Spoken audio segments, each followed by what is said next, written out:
தமிழர்கள் மத்தியில் எம்ஜிஆருக்குமோ இல்லாட்டிக்கு சிவாஜி அவர்களுக்கு இல்லாத மரியாதை கூட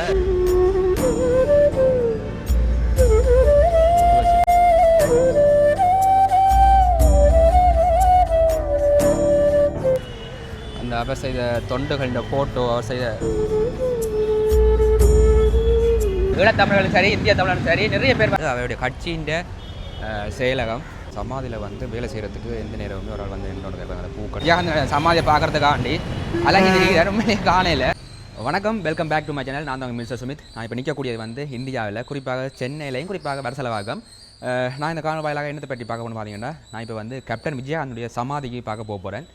உண்மையிலேயே ஈழத்துக்காக பேசிய நடிகர்களையும் கலைஞர்களையும் வேறும் ஒரு ஆள். உண்மையிலேயே இப்போ வரைக்குமே ஈழத்தில் நிறைய ரசிகர்களையும் அவருக்கான பெரிய ஒரு பட்டாளத்தையும் வச்சிடக்கூடியவர் தான் நம்மளுடைய கேப்டன் விஜயகாந்தனுடைய சமாதி வந்து கோயிலாக மாற்றப்பட்டிருக்குன்னு சொல்லியிருக்கிறேன். ஸோ அதனால் வந்து நாங்கள் போய் அவருடைய நினைவாலயம் வந்து எப்படி இருக்குன்னு பற்றி தொடர்ந்து பார்க்க போகிறோம். உண்மையிலேயே நானுமே அந்த போகிறதுக்கு ஆவலாக இருக்கிறேன். ஏன்டா எங்களுக்கு ஈழத்துக்காக பேசிய ஒரு நடிகரேன்னு அதில் கட்டாயம் போய் ஒரு அஞ்சலி செலுத்த வேண்டிய எங்களுடைய கடமை. சரி, வாங்க வீடியோக்களை போகலாம். என்னுடைய சேனலில் யாராவது ஃபஸ்ட்டாக பார்க்கணுன்னா சப்ஸ்கிரைப் பண்ணி போட்டு அந்த பெல் ஐக்கன் தட்டு பேர் தொடர்ந்து போகிற வீடியோக்கள் கண்டினியூவாக வந்துகிட்ருக்கும். வாங்க வீடியோக்களை போய் பார்க்கலாம். நாங்கள் வந்து இப்போ வரசலாக நிற்கிறபடியாக நான் வந்து வடபழனி போய் அங்கே அந்த மெட்ரோ எடுத்து தான் போக போகிறேன். இதில் மெயின் ரோட்டுக்கு போனால் வந்து ஒரு ஷேர் ஆட்டோவில் வடபழனிக்கு போகலாம். எங்கெல்லாம் பார்த்தீங்கன்னா இந்த வாகனங்களுக்கு மதிப்பே இல்லை. சும்மா ரோட்டு வழியெல்லாம் விட்டுருக்கும், கேறுபட்டுருக்கும். ஒரு பைக்கே எப்படி நிற்குதுன்னு இங்கே ஹெல்மெட்டு போடாமல் ஓட்டிடுவாங்க. அதோட ஒரே ஸ்பீட்டாக இருக்கும். இங்கே ரவிங் பண்ணுறது சரியான கஷ்டம். சும்மா இருக்க ரோட்டிலையும் வந்து ஃபோன் அடிச்சு கொண்டு போவாங்க. பாருங்க, சொல்லி வேற முடியல. வடிவேலில் போகிறீங்க ஞாபகம் வந்தால் வருது எனக்கு. அதில் பார்த்தீங்கன்னா ரெண்டாக வந்து சேர் ஆட்டோ வரும். இதுலேருந்து வந்து வடபழனி போகிறதுக்கு வந்து 20 ரூபா தான். 20 ரூபா சேர் ஆட்டோ கொண்டு போன மாட்டேன். அதோட பார்த்தீங்கன்னா பஸ்ஸில் போகிறது இன்னுமே சீப்பாக இருக்கும். ஆனால் பஸ் வந்து நிப்பாட்ட மாட்டாங்க அன்னி டைம். அதனால் வந்து நாங்கள் சேர் ஆட்டோவிலே போவோம். பாவம், இதை வெயிட் பண்ணால் கட்டாயம் பெறும். யாரு கல்லெல்லாம் உட்காந்துருக்கு? பார்த்துப்பாங்களா? ரூமில் எங்கே உங்களுக்கு? ரூமு தங்கத்தில் அங்கேயாவா? நாளைக்கு எத்தனை மணிக்கு கடை?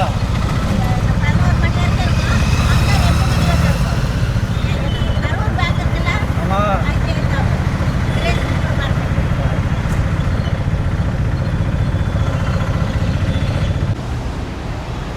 இதுதான் பார்த்தீங்கன்னா படபழனி மெட்ரோ ஸ்டேஷன். இல்லைன்னா வந்து ஸ்பீட்டாக போயிடலாம், அதை விட ஒரு சத்தம் இல்லாமல் போயிடலாம். இதான் பார்த்தீங்கன்னா வடபழனி மெட்ரோ ஸ்டேஷனில் பார்த்தீங்கன்னா எந்த மெட்ரோ ஸ்டேஷன்லேயும் வந்து இந்த மூவிங் ஸ்டெப் இருக்கும்.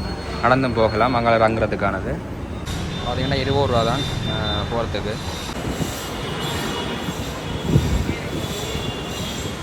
லைன் பார்த்தீங்கன்னா வந்து ஒன்று பாருங்கள் மெட்ரோ.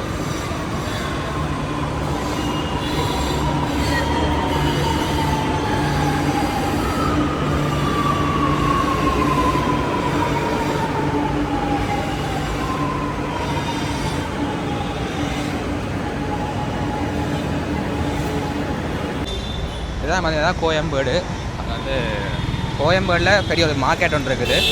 அது மிகவும் ஃபேமஸானது. அந்த பாட்டில் கூட படிப்பார் காணாபாலா.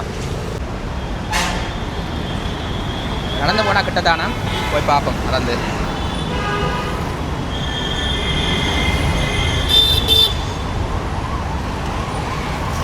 கோடு, அதாவது ரோட்டுக்கு அங்காளப்பழம் போகிறதுக்கு அவ்வளோ கஷ்டமாக இருக்குது. வாகனங்கள் வந்து கொண்டே இருக்குது.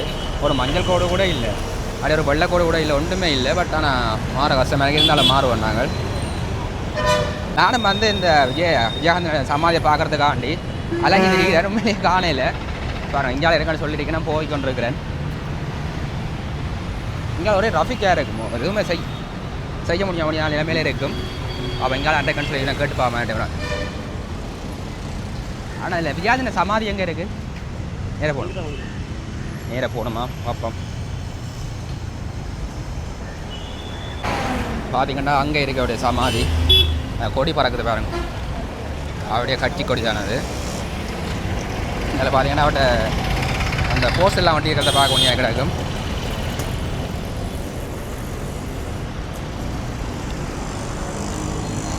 பாருங்க, அவர்கிட்ட போஸ்ட் ஒட்டி கிடக்குது. ஓகே, வந்துட்டோம் போல தான் இருக்குது. தொடர்ந்து பார்ப்போம். அங்கால இதெல்லாம் பார்த்தீங்கன்னா ஃபுல்லாக அந்த பெட்டி கடைகள் இருக்கும். ரோட்டை ஃபுல்லாக பெட்டி கடை தான். பானிபூரி இருக்குது பாருங்கள். ஐயா, பானிபூரி எவ்வளவு? பானிபூரி இங்கே இந்த போஸ்டரில் வந்து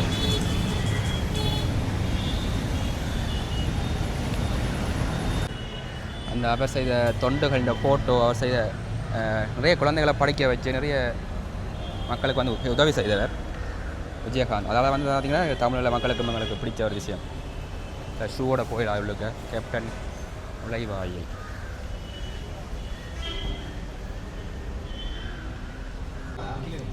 கோயில் மாதிரியே கட்டி வச்சுக்கிறாங்க அவருடைய அந்த நினைவாலயத்தை. அவங்களுடைய ஃபோட்டோ பெருசாக இருக்குது. இதுதான் பார்த்திங்கன்னா அவருடைய சமாதி. இதுக்கெல்லாம் அவருடைய பூதொடல் வந்து புதைக்கப்பட்டிருக்குது.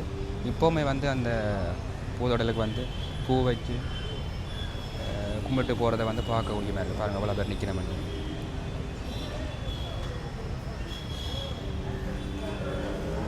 இதெல்லாம் பார்த்திங்கன்னா பெரிய ஒரு உருவ சிலை ஒன்று அவருடைய செய்து வச்சிருக்கணும்.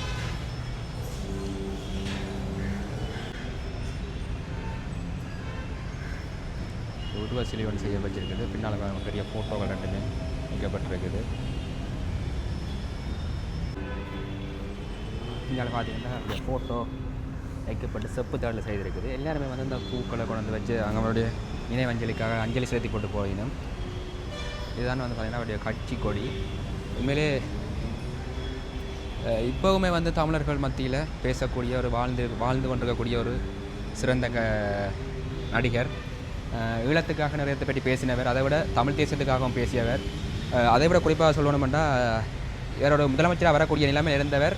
ஒரு எப்போ போய் திராவிட கட்சியோட இணைஞ்சாரோ அப்போவே அவருடைய அந்த ஃபேஸ் உடைஞ்சிட்டு அப்படின்னு சொல்லலாம். அவருடைய ஃபோட்டோ அங்காலயம் வந்து நினைவஞ்சலியாக வைக்கப்பட்டிருக்குது. உருவச்சிலை உண்டு.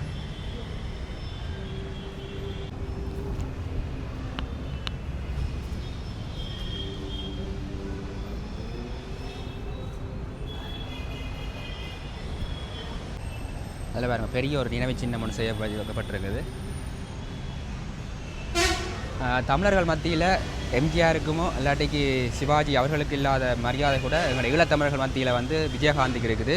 ஏன்னு பார்த்தீங்கன்னா அவ்வளோத்துக்கு ஈழத்தமிழர்களுக்காக போராடிய ஒரு மனிதர்னு சொல்லலாம். இங்கே பாருங்கள், அவருடைய ஃபோட்டோ எல்லாம் வைக்கப்பட்டு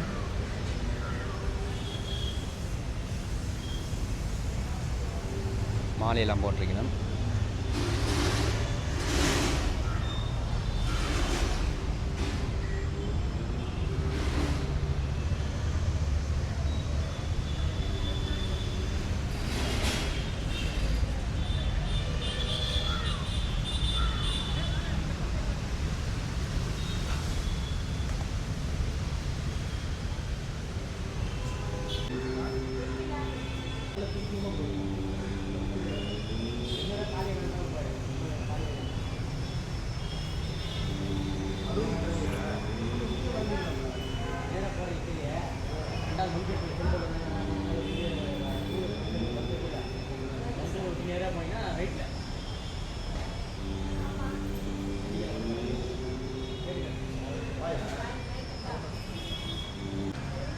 அவருடைய சமாதி இந்த இதில் பாருங்கள், நாங்கள் கப்டனுக்காக வந்து உண்மையாக இருக்கிறோம் என்று எழுதியிருக்கணும். அதை விட தமிழன் என்று சொல்லடா தலைவன் இல்லடா அப்படின்னு எழுதியிருக்குது.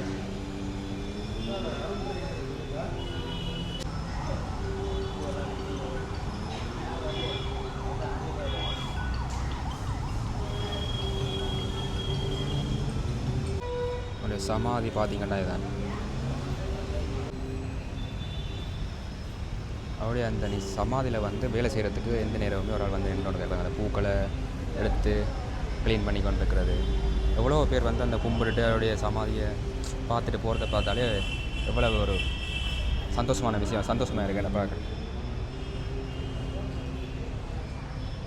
கோயில் மாதிரியே கட்டப்பட்டிருக்குது. கோயில் மாதிரியே மாற்றிட்டாங்க.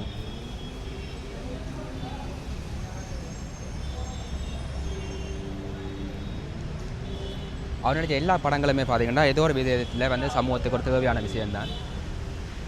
அந்த அவற்றை படத்தில் ஒவ்வொரு படங்களை நடித்த ஒரு விடயங்கள் ஆட்சிக்கு வந்தால் தங்கத்தட்டில் மக்களை வச்சு ஆட்டு, அந்த மாதிரி ஏழைகளுக்கு செய்யும் உதவி அப்படின்னு பல்வேறுபட்ட நிறைய வார்த்தைகள் வந்து பெரியவங்க வந்து இங்கே எழுதி கிடக்குது. அதில் முரசு என்று வச்சுருப்பாங்க.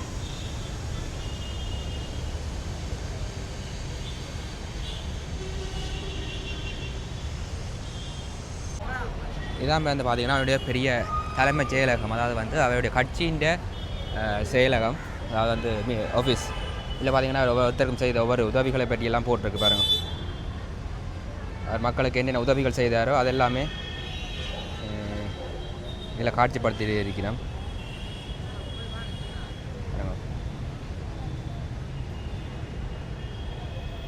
எந்த நேரமே வந்து ஆக்கள் அந்த கும்பிட்டு போகிறத பார்க்கணும் இருக்குது. இது எம்ஜிஆருக்கோ இல்லை சிவாஜிக்கோ இல்லை கருணாநிதிக்கோ இந்த இப்படி கும்பிட்டு போகிற விஷயம் வந்து நடக்கிறதில்ல. பாருங்கள் வந்து ஒரு பெரிய ஒரு தலைவர் வந்து கீழே இருந்து சாப்பிட்ருக்கிறார்.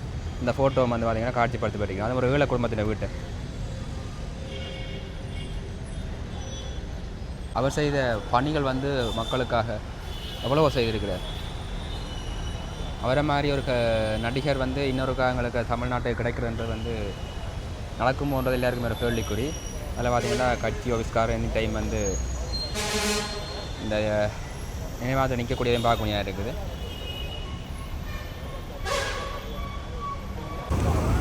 இப்போ கொஞ்சம் வந்து ஆக்கள் பின்னேற டைமில் கூடுறதை பார்க்க முடியாது இருக்குது. அது என்ன வெளிநாட்டுக்காரர், அதாவது இலங்கையிலேருந்து தமிழர்கள் வந்து ஈழத்தமிழர்கள் வந்து கூடுதலாக வர்றதை பார்க்கக்கூடிய மாதிரி இருக்குது. அதோட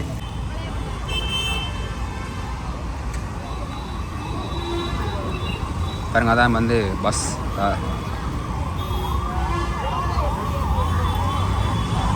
அதோட பார்த்தீங்கன்னா இங்கே வந்து டெய்லி சாப்பாடு போடுங்க. அந்த மத்தியானம் பின்னேற காலமை பார்த்துருப்பீங்க வித்தியாச சமாதி எப்படி இருக்குன்ட்டு. ஈழத்தமிழர்களும் சரி இந்திய தமிழர்களும் சரி நிறைய பேர் வந்து பூ வச்சு கும்பிட்டு போகிறது பார்க்கக்கூடிய மாதிரி இருக்குது. உண்மையிலேயே ஒரு சந்தோஷமான விஷயம். எல்லா படங்களுமே அவர் படித்த நடங்கள் எல்லாமே சமூகத்துக்காக ஒரு நல்ல ஒழுக்கத்தை கொண்டாடுற ஒரு படம் தான். அவருடைய படங்களை பார்த்துருப்பீங்க. இப்போ வரைக்குமே ஈழத்தமிழர்கள் கொண்டாடக்கூடிய ஒரு பெரிய ஒரு நடிகர். அந்த காரணத்தோடு முடிச்சு கொள்ள போகிறேன். என்னோட காரணத்தை சந்திக்கும். நன்றி, வணக்கம்.